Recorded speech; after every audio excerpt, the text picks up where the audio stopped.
ಆದರೆ ಹೋಗ್ತಾ ಹೋಗ್ತಾ ಹೆಂಗಾಯಿತು ಅಂತಂದರೆ 1 ಸರಿ ಮಾಡ್ದ, 2 ಸರಿ ಮಾಡ್ದ, 3 ಸರಿ ಮಾಡ್ದ, 4 ಸರಿ ಮಾಡ್ದ, ಇಗ್ನೋರ್ ಮಾಡಿದೆ. ಅವನ ಮೇಲೂ ಕೂಡ 2 ವರ್ಷ ಆಯಿತು ನಾನು ಕಂಪ್ಲೇಂಟ್ ಮಾಡಿ ಇದು ಕೋರ್ಟಿಗೆ ಹಾಕಿ.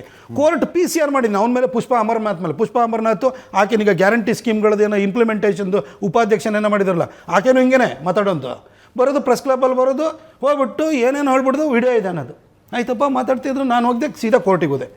ಕೋರ್ಟಲ್ಲಿ ಹೋಗಿ ಕೋರ್ಟಿಂದ ನಾನು ಸ್ಟೇ ತಂದೆ. ಸ್ಟೇ ನಾನು ಇವತ್ತು ಹೇಳ್ತೀನಿ, ಸ್ಟೇ ಕೋರ್ಟ್ ಏನು ಕೊಡುತ್ತೆ, ಒಂದು ವೇಳೆ ಅದು ಸತ್ಯ ಸಂಗತಿಯಾಗಿದ್ದರೆ ಪ್ರಕಟ ಮಾಡಲಿಕ್ಕೆ, ಪ್ರಸಾರ ಮಾಡಲಿಕ್ಕೆ ನೀವು ಸರ್ವ ಸ್ವತಂತ್ರರು.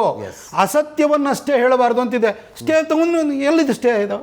ಸತ್ಯ ಇತ್ತು ನಿನ್ನ ಮೊಬೈಲಲ್ಲಿ ವೀಡಿಯೋ ಆಯ್ತಾ, ಬಿಡಪ್ಪ ಅಂತಂದೆ. ನಾನು ಒಂದು ದಿನ ಏನು ಮಾಡಿದೆ, ಕೊನೆಗೆ ನನಗೆ ತಡ್ಕೊಂಡು ಈಗ 4-5 ಸರಿ ಹೇಳಿದ, ಬಿಟ್ಟೆ. ಜನಕ್ಕೆ ಏನಾಗುತ್ತೆ, 10 ಸರಿ ಹೇಳಿ ಪ್ರತಾಪ್ ಸಿಂಹ ಎಲ್ಲರನ್ನೂ ವಾಪಸ್ ತಿರುಗಿ ಹೇಳ್ತಾನೆ. ಈ ಲಕ್ಷ್ಮಣಗೆ ಹೇಳಲ್ಲ ಅಂದರೆ ಏನೋ ಇರಬೇಕು, ಅದಕ್ಕೋಸ್ಕರ ಸುಮ್ಮನಿದ್ದಾನೆ ಅಂತ ಅನಿಸುತ್ತೆ, ಭಯ ಇರ್ಬೋದು ಅವನಿಗೆ ಅಂತ ಅನಿಸುತ್ತೆ.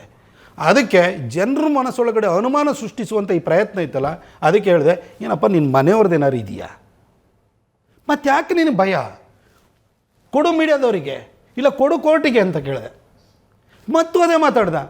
ಆಮೇಲೆ ತೀರಾ ಹತ್ರಕ್ಕೆ ಹೋಗಿ ಹೊಡೆದ್ರೆ ಅಷ್ಟೇ ಅರ್ಥ ಆಗೋದು. ಯಾಕೆಂದರೆ ನಮಗೂ ಕುಟುಂಬ ಅಂತಿರುತ್ತೆ, ನಮ್ಮನ್ನು ಬಂಧು ಮಿತ್ರರು ಇರ್ತಾರೆ, ನಮ್ಮ ನೆಂಟರಿಸ್ಟ್ ಇರ್ತಾರೆ, ನಮ್ಮ ಹಿತೈಷಿಗಳಿರ್ತಾರೆ.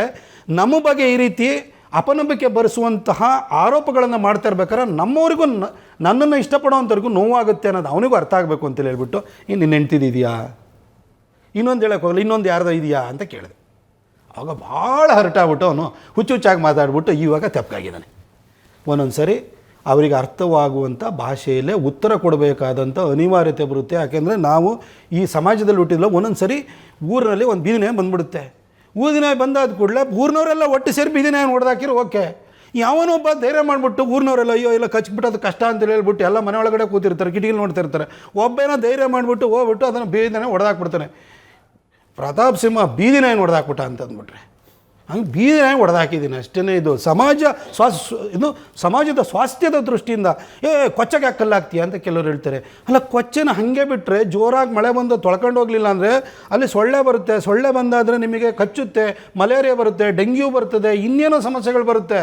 ಅದಕ್ಕೋಸ್ಕರ ಸ್ವಚ್ಛ ಮಾಡೋವಂಥ ಕೆಲಸವನ್ನು ಮಾಡಿದ್ದೀನಿ. ಇನ್ನೇನು ನಾನು ಬೇರೆ ಏನು ಮಾಡಿರೋವಂಥದ್ದಲ್ಲ ಅನ್ನೋದನ್ನು ಬಹಳ ವಿನಮ್ರವಾಗಿ ನಮ್ಮ ಜನಕ್ಕೂ ಕೂಡ ನಾನು ಹೇಳಲಿಕ್ಕೆ ಹೋಗ್ತೀನಿ.